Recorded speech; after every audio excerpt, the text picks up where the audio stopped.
Hər kəsə salam əziz uşaqlar. Bu gün riyaziyyat 3-cü sinif 1-ci hissədən çıxma minə qədər mövzusunun ilk yada salırıq hissəsini izah edəcəm. Hazırlıqsa başlayaq uşaqlar. Burada rəhli kağızlar və rəhli karandaşlar görürük. Qeyd etmək istəyirəm ki, rəhli kağızların ümumi sayı 245-dir. Burada karandaşların sayı isə 138-dir. İndi gəlin sualları cavablandıraq. Elxan 111 rəhli kağız alarsa, rəfdə neçəsi qalar? Elxan 111-ni alacaq. Bizim isə rəfimizdə neçə rəhli kağız var idi? 245. Nəticədə 134-ü qalacaq. Aynur 132 rəhli kağız almaq istədi. Rəfdəki kağızlar hər iki uşağa çatarmı? Əlbəttə çatar, çünki orada 134 rəhli kağız qalıb. Aynur isə onun 132-sini alacaq. Elxan və Aynur hərəsi 10 rəhli karandaş alarsa, rəfdə neçəsi qalar? Rəfdə ilk öncə bildirmişdim ki, 138 rəhli karandaş var. Hər iki uşaq 10 dənə alacaq, yəni 20 karandaş çıxsa, nəticədə 118 karandaş qalacaq. Yada salın hissəsinə baxırıq, iki rəqəm ədədlərin fərqi. 43-dən 26 çıxmaq istəyəndə görürsünüz ki, uşaqlar 3-dən 6 çıxmaq olmur. Ona görə də 1 onluq azalandan 1 onluq ayrılır və təkliklərə əlavə olunur. Daha sonra təkliklər çıxırılır. 13-dən 6 çıxanda 7, 4-dən 1-ni vermişik 3 qalıb, 3-dən 2-sini çıxanda isə 1 eləyir. Yəni cavab 17-dir. Daha sonra isə ədəd oxunda göstərməklə çıxmaq olar və onu onluq və təkliklərə ayırmaqla. Təkrar üçün çalışmalarla başlayırıq. Təkrar üçün tapşırıqları yerinə yetirək. Birinci tapşırıqda bizə deyir ki, ədədləri alt-alta yazmaqla fərqi tapın. Gəlin ədədləri alt-alta yazaq və fərqi tapaq. 87-dən 3 çıxırıq. Burada ən vacib məqam odur ki, təklik təkliyin altına yazılır, onluq onluğun altına. Nəticədə 84 eləyir. 42-dən 9 çıxırıq. 12-dən 9 çıxanda 3, 4-dən 1-ni vermişik 3. 70-dən 7 çıxırıq. Qeyd etmək istəyirəm ki, uşaqlar, biz bu barədə keçərində aşmışıq deyə. Bunlar sizin bildiyiniz mövzulardır və iki rəqəmli ədədlərin çıxılmasını yəqin ki, hər biriniz çox yaxşı bilirsiniz. 74-dən 56 çıxanda, 14-dən 6 çıxanda 8, 7-dən 1-ni vermişik, qalıb 6, 6-dan da 5 çıxanda 1. 98-dən 30 çıxırıq. Nəticədə cavab 68 edir. 57-dən 9 çıxanda, 17-dən 9 çıxırıq 8, 5-dən 1-ni vermişik, qalıb 4, cavab 48. 40-dan 5-in çıxırıq. 10-dan 5 çıxanda 5, 4-dən 1-ni vermişik, qalıb 3. 50-dən 13 çıxırıq. 10-dan 3-ün çıxanda 7, 4-dən 1-in çıxanda 3.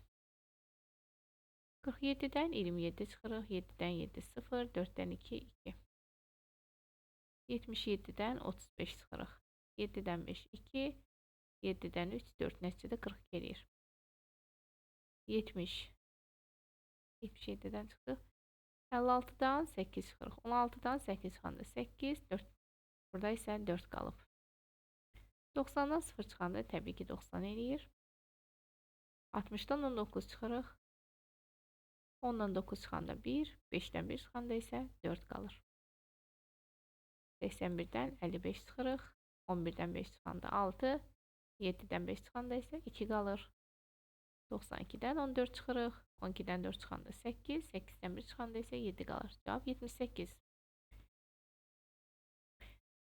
Ədəd üçlüyünə əsasən toplama çıxma əlaqəsinə aid misallar yazın. Birinci ədəd üçlüyümüzdə nə edirik? 26 üstəgələ 24 bərabərdir 50. 24 üstəgələ 26 bərabərdir 50. 50 çıxılsın 26 bərabərdir 24. 50 çıxılsın 24 bərabərdir 26-ya. İkincidə 60 ilə 30-u toplayırıq 90. 30 ilə 60-ı toplayırıq 90. 90-dan 60 çıxırıq 30. 90-dan 30 çıxırıq 60. 25 ilə 45-i toplayırıq 70. 45 ilə 25-i toplayırıq 70. 70-dən 25 çıxırıq, qalır 45. 70-dən 45 çıxırıq, nəticədə edir 25. 48 ilə 19-un cəmi 67. Yer dəyişmə edirik. 19 ilə 48-in cəmi 67. 67 çıxılsın 48 bərabərdir 19. 67 çıxılsın 19 bərabərdir 48. 39 ilə 53-ü toplayırıq 92. 53 39-un cəmi 92. 92-dən 39 çıxırıq 53. 92-dən 53 çıxırıq 39. Növbəti misalımızla davam edirik. Misalları həll edin, cavabların doğruluğunu yoxlayın. 12 ilə 85-i toplayırıq, cavab 97 eləyir. Cavabın doğruluğu isə nə ilə yoxlayırıq? Çıxma ilə yoxlayırıq. 92-dən 12 çıxanda 85 qalır, deməli doğrudur. 54 ilə 27-ni toplayırıq, cavab 27 eləyir. Çıxmanı isə toplama ilə yoxlayırıq, 27 ilə 27-ni toplayırıq, 54 eləyir. 14 ilə 49-un cəmi 63. 63-dən 14 çıxanda 49 qalır. 80-dən 47 çıxırıq uşaqlar, cavab 33 eləyir. 47 ilə 33 toplayanda da 80 eləyir. Deməli cavab doğrudur. 48-dən 20 çıxırıq, nəticədə qalır 25. 23 ilə 25-i toplayırıq, 48. 70-dən 29 çıxırıq, eləyir 11. 29 və 11-i toplayırıq, cavab 40 eləyir. 76-dan 39-un çıxırıq, cavab 37.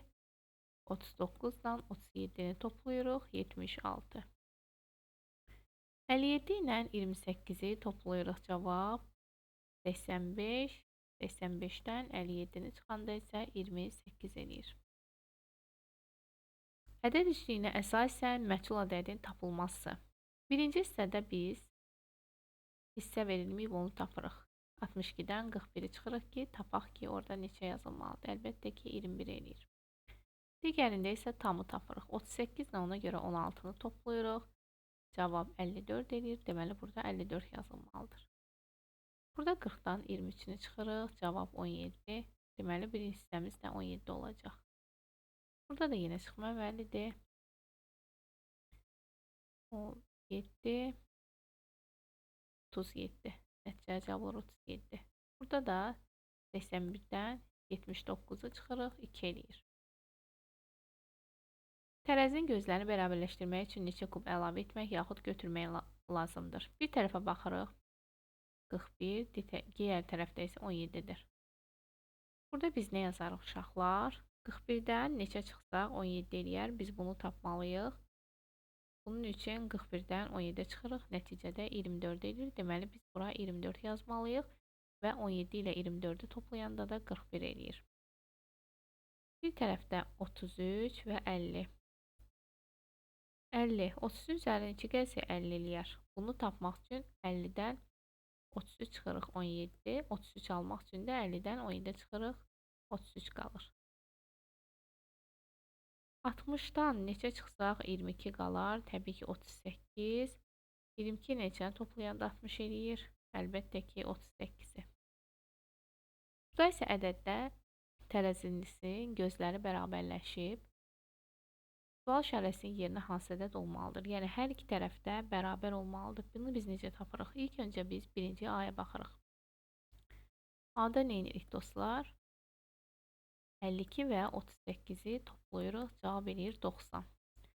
60-ın üzərinə neçə gəlsək 90 eləyər. 90-dan 60 çıxırıq. Tapırıq 30. Deməli burada 30 yazılmalıdır. İkincidə bir tərəfdə 22, 26 və 14 verilib. 6 ilə 4, 10, 10 üstünə 2, 12. 2 yazırıq bir yadda. 5, 1, 62. Digər tərəfdə 12 var. 62-yi tamamlamaq üçün çıxırıq. Qalır 50. Deməli burada neçə olacaq? 50 olacaq. C-də isə biz 33 ilə ilk öncə 22-ni toplayırıq. Nəticə cavab 55 eləyir. Digər tərəfdəki 11 ilə 24-ü toplayırıq. 35 eləyir. 55-ə tamamlamaq üçün 35-dən 55 çıxırıq. Qalır 20. Deməli bura 20 əlavə etmək lazımdır. Bu formada yerinə yetiririk. Boş xanalara hansı ədədlər olmalıdır? Birinci cədvəlimizdə toplanan cəmdir. 38 ilə 7-nin cəmi eləyir 45. Təbii ki, neçənin üstünə 16 gəldi, 36 eləyər. Bunu tapmaq üçün bura 20 yazırıq. 12 ilə neçəni toplasaq 58 eləyər. 58-dən 12-ni çıxırıq, 46 eləyər. 9-un üzərinə 43 gələndə 52. 19 ilə neçəni toplasaq 80 eləyər. Bunu tapmaq üçün 80-dən 19 çıxırıq, nəticədə 61 eləyir. B variantında isə azalan çıxılan fərq verilir. 45-dən 9 çıxırıq, fərqimizi tapırıq 36. 85-dən neçə çıxsaq 5 qalar, yəni çıxılan tapırıq, eləyir 80. Burada isə azalan verilməyib, azalan tapmaq üçün çıxılanla fərqi toplayırıq. Yəni 56 ilə 38-i toplayırıq, nəticədə 94 eləyir. 91-dən 66 çıxırıq burada uşaqlar. Nəticədə cavab 25 eləyir. 18 var, 20, 33 var. Fərqimiz azalan tapanda toplayırıq. Cavab eləyir 51. Məsələ 8. Uşaqlar bir limon ağacından 54, o birindən isə 8 ədəd az limon dərdilər. Uşaqlar cəmi neçə limon dərdilər? Birindən 54, digərindən 8 ədəd az dəriblərsə 54-dən 8 çıxırıq, nəticədə 46 eləyir. Cəmini tapanda isə 54 ilə 46-nı toplayırıq, 100 eləyir. Onlar bu limonları 10-10 olmaqla qutulara yığdılar.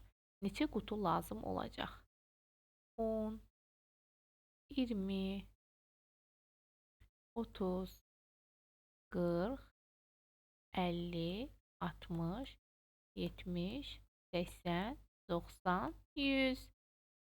Nəticədə bizə 10 qutu lazım olacaq.